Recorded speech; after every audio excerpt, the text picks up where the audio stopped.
ready to receive a tabling motion? Well, before we do that, I think a tabling motion would be a very bad idea. I don't think we can table this bill. I think we know what the developer wants and we know what we want, and if they don't match, I think we need to vote it down. And if they do match, we need to pass it.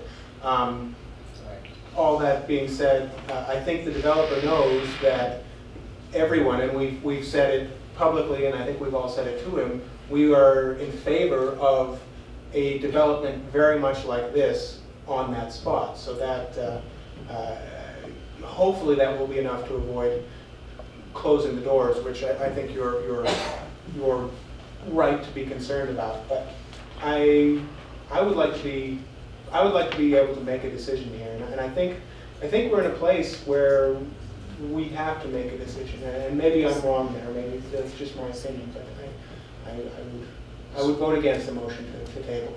So can you? I know. I'm not voting yet. But you could have that discussion after a motion's on the floor. Are we allowed to discuss motions to table? Once a motion to table is made, it's not debatable. Right.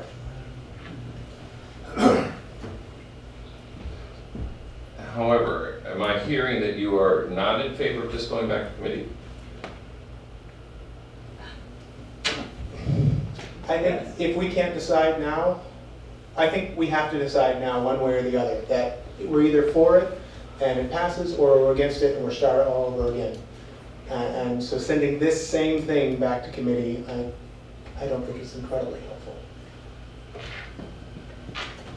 I'm in favor of sending it back to committee. We've heard at least 71 times more than we haven't heard of any other decision. So the committee and council has a lot of information that's continually flooding in, and committee can be more nimble in discussions with the developers.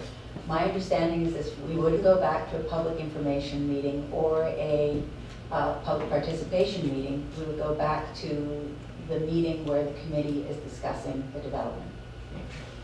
Is that correct? That's my understanding. I have a question for, I guess, the solicitor again.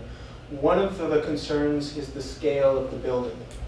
If we change the scale of the building, my understanding is if we shrink it very much at all, it's going to significantly change the development, and we will have to go back to public participation meetings. So to be able to meet some of the demands of the committee without going back to the public, I don't think that's possible. And I'd love to hear what the solicitor says about that. If what is proposed coming back from the committee involves a substantial change from the current proposal that's before council, the answer is yes. A public hearing is required. Whether the committee decides to have another public participation session may be, and I'm not certain of this, may be at the discretion of the committee, depending on whether it feels it ought to have further input.